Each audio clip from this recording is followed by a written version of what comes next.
Hey guys, Robin and Ingrid here, and we're about to go and see Tron Ares.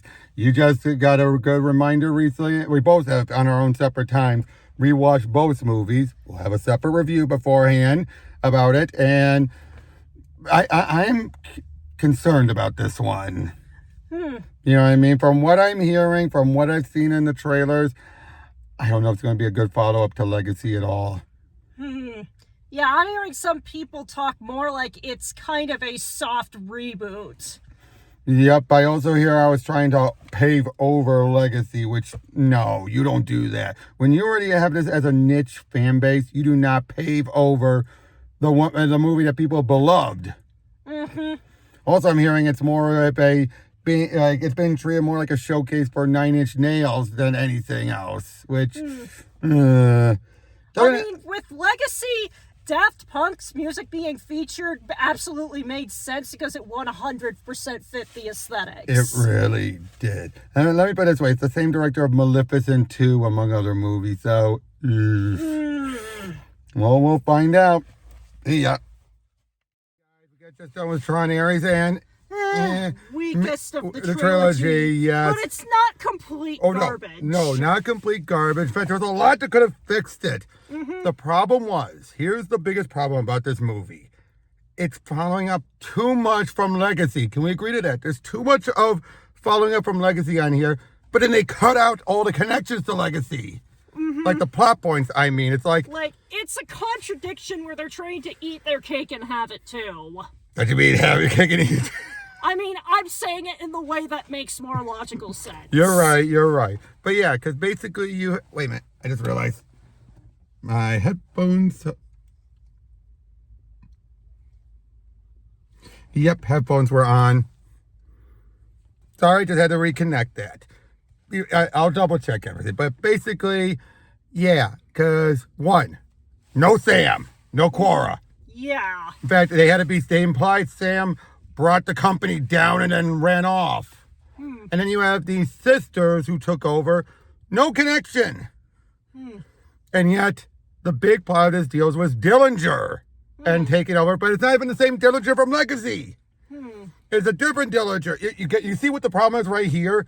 You introduce new characters, but it's continuing the dynamic from Legacy. Like, you could have easily fixed it by saying, like, oh, Sam and Cora end up adopting these gals. Or maybe Flynn, Flynn's wife could have adopted them after he went missing. So they could be sisters or stepsisters. Yeah. Something like that. So they could at least be honorary Flynns. Because it doesn't feel right to have a Flynn versus Dillinger. You know, Dillinger's company is shut down by the end of this. Oh, that's the other thing. Dillinger is completely too over the top. Compared to his, the other two, which were more subdued and everything. This one's like, I'm an evil villain. Yeah. It's like, what? Wouldn't you agree? Didn't he go a little too over the top? Yeah, I feel like you could have done a fix here where it's very similar to how Sword Art Online Abridged ended up fixing Kayaba, where it's a case where it was something where there was a glitch and it got way too away from him, but he had no choice but to commit. And I feel like an approach like that probably would have fixed this Dillinger. Okay, here's the opening of it. It opens up with years have passed.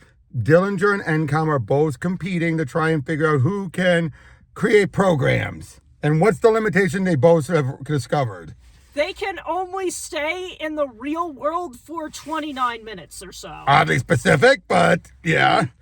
But 29 minutes exactly. So they're trying to find the permanence code, which it turns out Kevin Flynn had actually created. Now, they don't mention it, but I'm convinced that the code is what created the ISOs.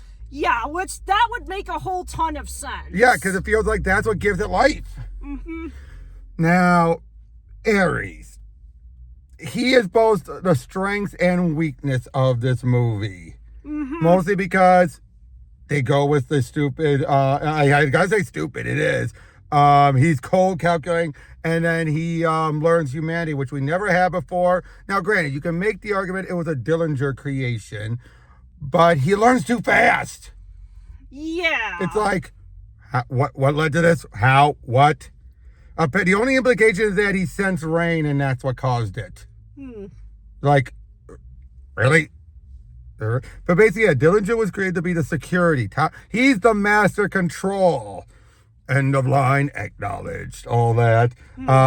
Which, okay, I do like that. That basically gives him highest ranking of Dillinger's company. Now, Dillinger has realized, hacked in and discovered, okay, first we have the two sisters, but one had passed on by the start of this. Eve and Tress. And what was Eve's whole thing? Why was she trying to find the permanence code? It was something that her sister was working on, but she died before she could reach it. And Eve came in for the gains, whereas her sister wanted to change the world. I do like that. Yeah. It's like they both I can see that's a good explanation of why they took over. They represent the two sides of Encom. Yeah. The change in the world and video games. Yeah. I do like that portion of it. Like, Eve is not a bad character in and of herself. She just doesn't deserve to be the one to go up against Dillinger. And especially to the point where she knows that Ares is a program, and yet then she acts like, wait, what is all this? It's like, you don't ever say you're a program, and then ever be confused. Does that make sense to you? Not really, no. There's sort of a case of, okay, you aren't necessarily on, like, the business side of things, or, like, reading a whole ton of technical documentation, so how could you have known that? There are definitely cases where it's like, characters knows things that they really should not. But then forget about it. Flow of the narrative, yeah. And then they forget about it. But basically, Dillinger gets caught. Big time. And they say that it's like, he thought we could sneak in and get it. Oh, and we have his mom, played by Gillian Anderson. I liked her. Yeah, she was really good. She kind of feels like the more, like, sensible thing of, The moral compass.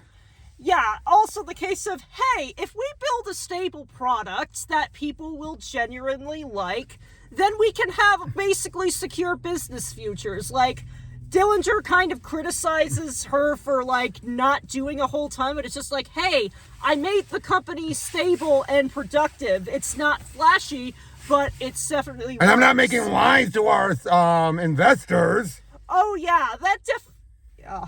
Yeah, because basically, he didn't tell about the 29 minutes. So he's like, oh, yeah, this is permanent. He's like, we'll get the code. Eve found the code. And then it's like, oh, crap. And then basically it's a whole counting down now. He's like, I can still salvage this. It's like, dude, you were an idiot from the beginning. How did you get in charge? I question how you got in charge, don't you? But yeah, then which leads to Ares goes to find Eve, and we get the bike sequence. The action is all right. Will you agree to that? But most of the movie is in the real world. That also hurts it.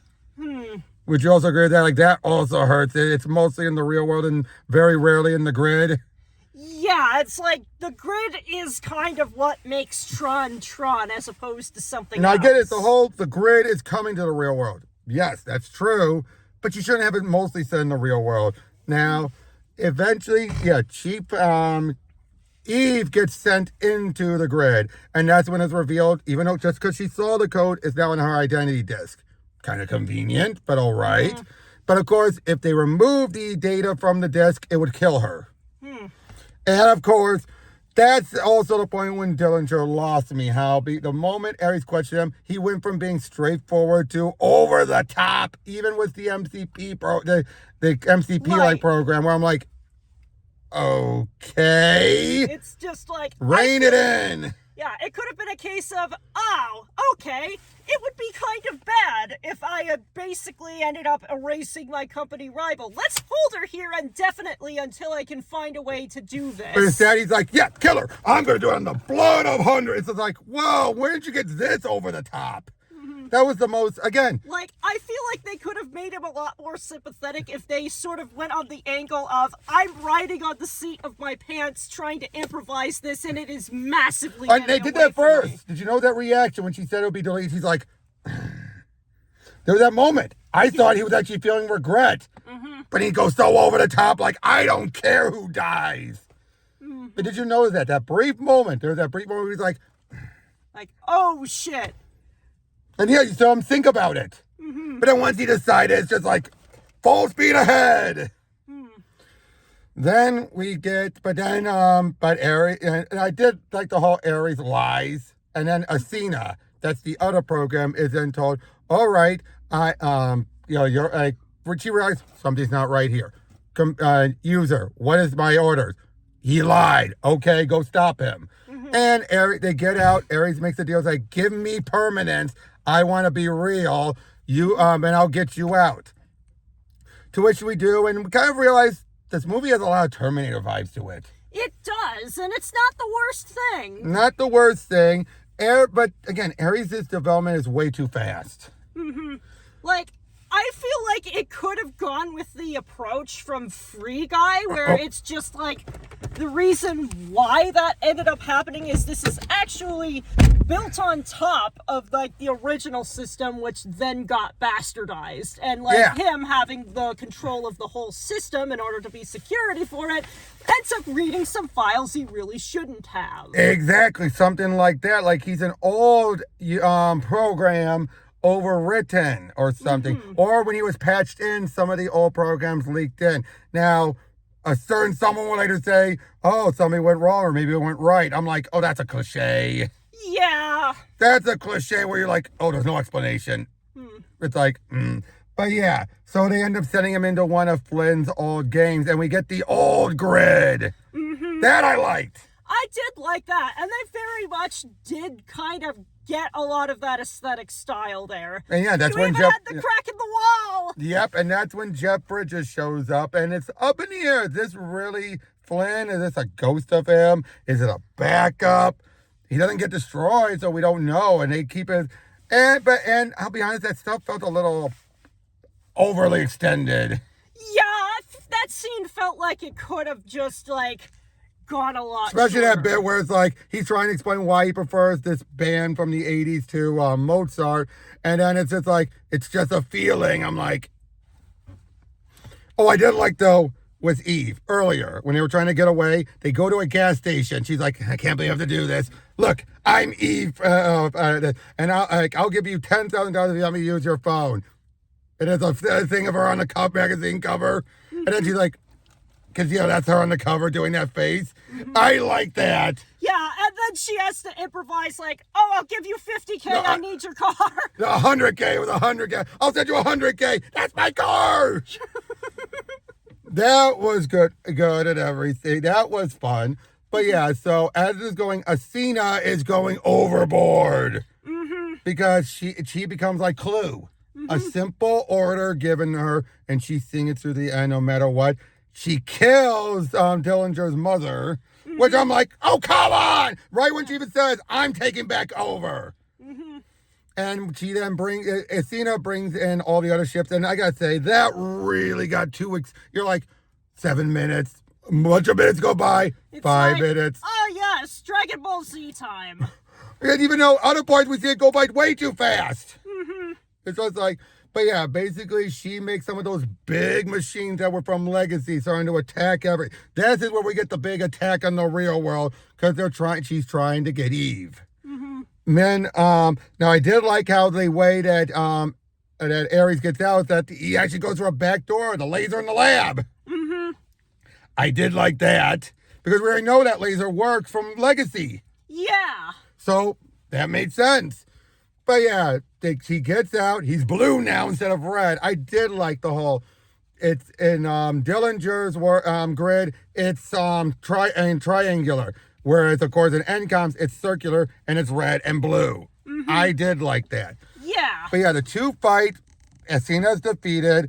Dillinger's company is shut down. He's about to get arrested. He goes into the grid, and then we set up that Ares is now going to find Sam and Quara.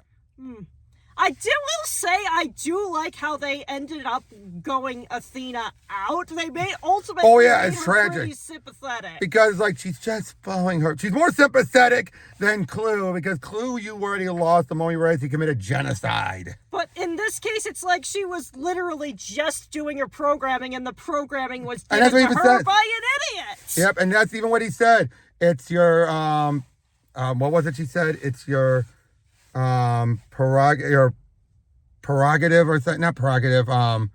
It's like Purpose. it's your purpose, and he said, no, it's our programming. Our purpose is undefined.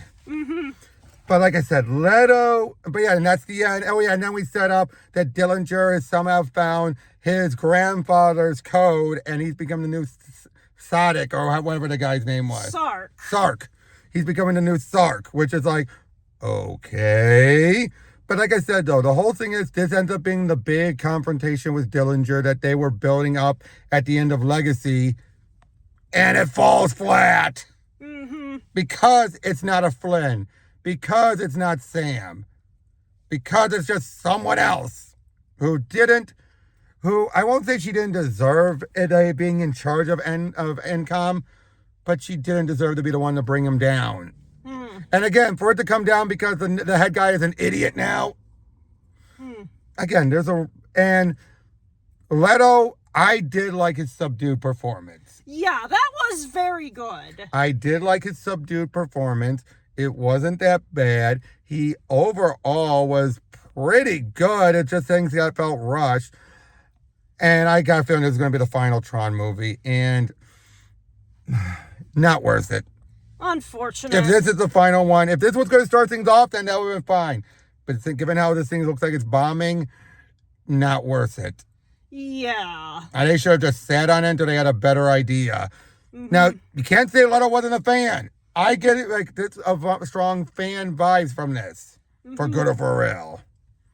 But, yeah, we both give it a 6.5. I think if you're a fan, see it, but you're going to get frustrated. I mean, yeah. Any other thoughts from you? Because I've just been... I mean, my immediate thought is, how could this potentially translate to Kingdom Hearts 4? And the thing is that you actually have a pretty decent through line, because spoilers for the end of Kingdom Hearts 3, but we've probably had enough time to play that by now, where Sora, basically in trying to rewrite it so that everyone lives, more or less got zapped from Kingdom Hearts reality and put into a place called Quadratum, which is basically implied to be more like our reality, but it's like fiction to them. And it's like, Sora has to get back.